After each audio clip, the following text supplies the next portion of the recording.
Euzu billahi mineşşeytanirracim. Bismillahirrahmanirrahim. Elhamdülillah ve salatu ve selamu ala Resulillah. Değerli arkadaşlar, Muhammed Ali Es-Sabuni'nin Et-Tefsirul Vadihul Muyesser adlı eserinden 29. cüzün 60. dersini yapmak üzere birlikteyiz. Geçen dersimizde El-Mursalat suresini okuyorduk. 7. ayeti okumuştuk. 8. ayetin başına gelmiştik.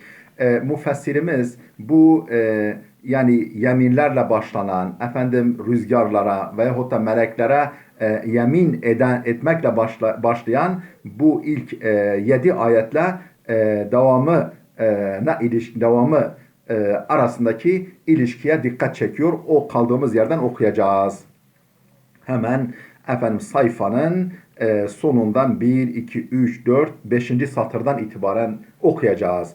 Buyuruyor ki ثُمَّ بَيَّنَ تَعَالَى وَقْتَ مَجِئِ الْقِيَامَةِ Sonra Allah Teala kıyametin geliş vaktini, yani ne zaman geleceğini beyan etti. Şöyle beyan etti. فَقَالَ buyurdu ki فَاِذَا النُّجُومُ طُمِسَتْ وَاِذَا السَّمَاءُ فُرِجَتْ Yani yıldızların ışığı giderildiğinde, yıldızlar karartıldığında, sema yani gök yarıldığında, yukarı alem, atmosfer ve ötesi paramparça olduğunda.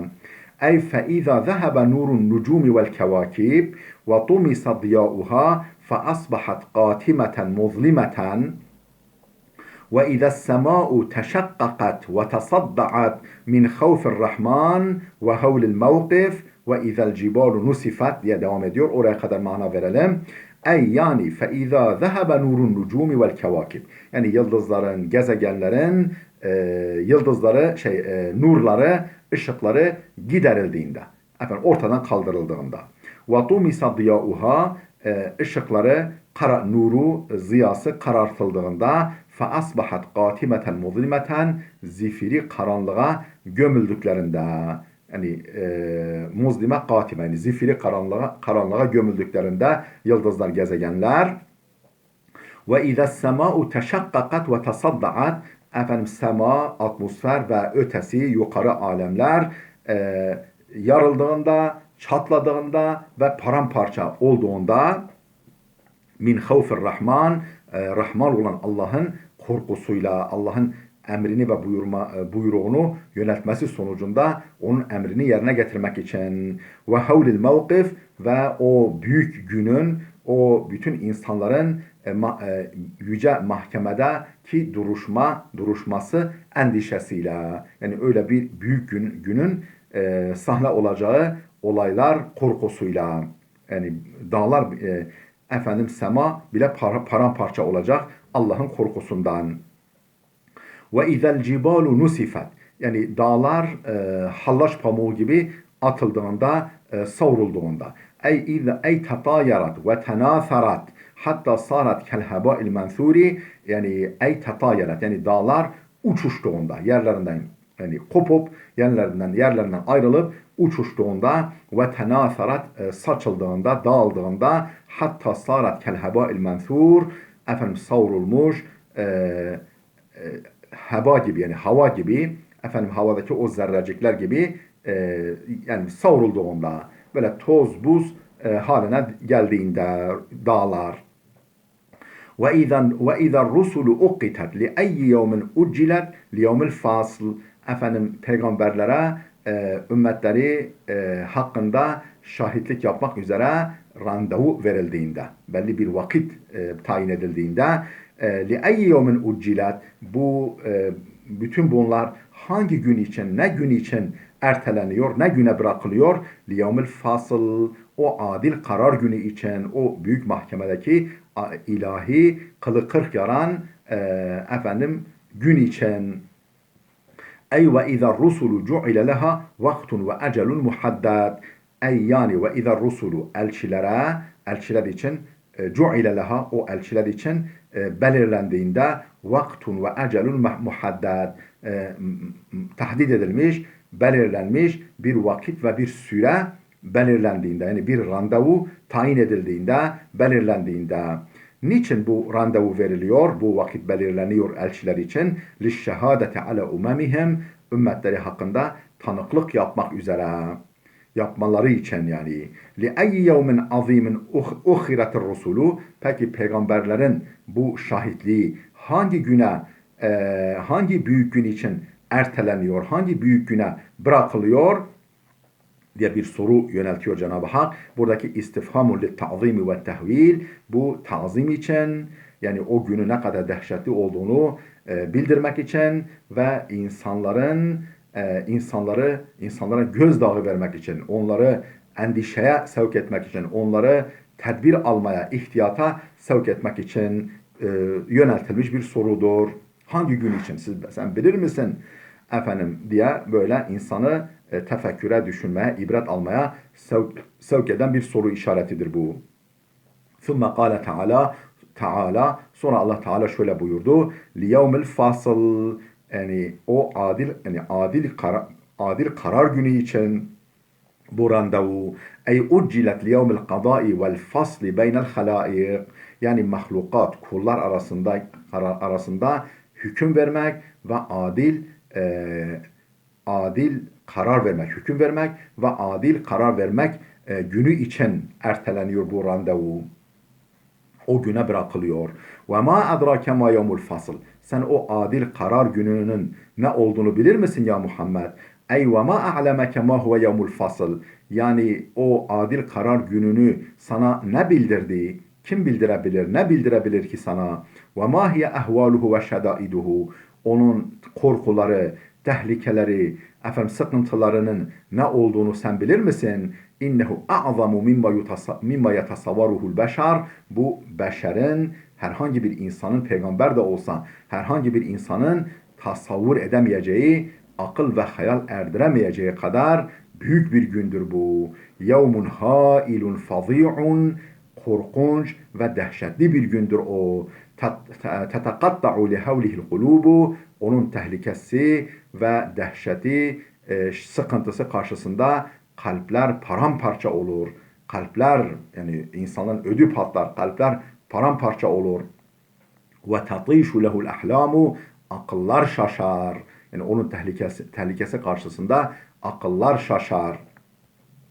Veylun yevme izen lil mukezzibin o gün yalanlayıcıların yani Allah'ı, peygamberini, kitabını, kitaplarını, dinini yalan sayan kimselerin vay haline o gün. Ey helakun ve demarun fi zalikel yevmil asibi ve lil mukezzibine bi yevmiddin. Ey yani helak olsun ve demarun yıkım olsun fi zalikel yevmil asibi o korkunç zorlu günde helak olsun, yıkım olsun. Kime yıkım olsun? Lil mukezzibine bi yevmiddin. O hesap ve ceza gününü yalan sayan kimselere yıkım olsun, helak olsun onlara. Yani onlar yandılar o gün. Felakete uğrayacaklar onlar. Vakat kurriret hazihil ayetu aşra merratin. Bu sure-i celilede veylun yevme izil mukezzibin ayeti 10 defa tekrar ediliyor. Vakat kurriret tekrar edilmiştir. Hazihil ayetu bu ayet-i kerime yani veylun yevme izil mukezzibin aşra merratin 10 defa. كمطرقة تطرق مسامع الطغاة المتجبرين المكذبين بآيات الله المستهزئين برسوله mitrakatin bir tokmak gibi, bir balyoz gibi, mitraka bir tokmak, bir balyoz gibi tatriku mesami'at tugatil mutecebbirin o zorba zalim, azgın, taşkın kafirlerin kulaklarına, tepelerine inen bir balyoz gibi. El-mutecebbirin o zorba zalim, el-mukezzibine bi ayatillah Allah'ın ayetlerini, kitabını, kainattaki delilleri yalan sayan zorba, zalim, günahkar kimselerin kafasına bir tokmak gibi iniyor. El-mustehziine bi rusulihi Allah'ın elçileriyle alay eden bu kimselere. ثم أخبر تعالى ما فعل بالأمم المكذبين فقال sonra Allah Teala tıpkı o yani Mekke dönemindeki muhatapları misali geçmiş ümmetlerden de hakkı, hakikati, ayetlerini, dinini yalan sayan ümmetlere neler yaptığını da haber veriyor. Sümme ahbara, sonra haber veriyor Allah Teala neyi? Ma feale bil umemil mukezzibeti, daha önceki hakkı yalanlayan ümmetlere, milletlere. Buyuruyor ki elem nuhlikil evveline thumme nutbi'uhumul ahirin. Efendim biz öncekileri helak etmedik mi? Öncekileri biz helak etmedik mi? Ettik yani, gerçekten edilmiş. Thumme nutbi'uhumul ahirin. Sonra onları izleyenler, onlardan sonra gelenleri de onların kategorisine katmadık mı? Onlara tabi kılmadık mı? Tıpkı onlar gibi bunları da helak etmiyor muyuz? Ey elem nuhlikil mücrimine sabiqin, yani geçmiş mücrim, günahkar kimseleri helak etmedik mi biz? Minel mukezzibine li rusulillahi ve enbiyaihi, Allah'ın elçilerini ve peygamberlerini yalancı sayan o kimseleri biz helak etmedik mi? Ne gibi, kimler gibi? Ke kavmi Nuhin ve Adin ve Semudin. Tıpkı Nuh, Ad ve Semud kavimleri gibi. Thumme elhakna bihimul muteahhirin. Sonra onları izleyenleri de onlara kattık, onları da helak ettik. Mimmen kanu mislehum minet doğati vel minet doğyani vel fit doğyani vel isyan. Yani doğyanda, taşkınlıkta, azgınlıkta ve isyanda, Allah'ın emrine karşı isyanda onlar gibi olan kimselerden daha sonra gelenleri de, yani onların ardından gelenleri de biz onlara katmadık mı? Onların yani yolundan göndermedik mi onları da? Yani helak etmedik mi? Kezalike nef'alu bil mucrimin. İşte biz mücrimlere böyle yaparız. Suçlu, günahkar, kafir, zalim olanlara biz böyle yaparız. Veylun yevme izinil mukezzibin. O gün yalanlayıcıların vay haline. Ey misle ihlakit doğatil mutakaddimin. Efendim önceki taşkın, azgın kimselerin helak edilişi gibi kezalike nuhliku kulla zalimin facirir. Aynı şekilde her zalimi, her faciri, her zorbayı, her günahkarı biz helak ederiz. Muntehikin li meharimillah, Allah'ın yasaklarını çiğneyen, haramlarını kulak ardı eden, göz ardı eden, kale almayan kimseleri de helak ederiz. Elem nehlukum min ma'in mehin. Ey insanlar, biz sizi böyle basit, görünüşte çok değersiz, böyle zayıf, nari, nazik bir sudan yaratmadık mı? Yani bu meniden, meni suyundan, kadından gelen, anneden gelen yumurtadan ve erkekten gelen, babadan gelen o nutfadan biz sizi yaratmadık mı? Yani bu tefkirun lil cahidine lil kıyameh ve ta'cibun min gafletihim. Bu ayet nedir? Tefkirun, bir hatırlatmadır. Lil cahidine lil kıyameh. Kıyameti bile bile inkar eden kimseler için bir hatırlatmadır. Yani bunu bir düşünün. Neyden yaratılmışsınız? Menşeiniz nedir? Varlığınızın başlangıç noktası nedir? Nereden yaratılmaya başlanmışsınız? Onu bir düşünün. Yani geriye dönüp bir bakın bakalım. Ve ta'cibun min gafletihim. Onların gafletinden hayrete düşürmek içindir. Yani ne kadar gafil olduklarını hatırlatıp yani buna hayret etmemizi sağlamak için buyuruyor bu şekilde. Ey elem nehlukkum bi kudretina. Yani sizi kudretimizle yaratmadık mı? Min nutfatin kaziratin hakiretin. Bir kazira, pis, böyle iğrenç ve değersiz bir nutfadan, yani tiksindirici,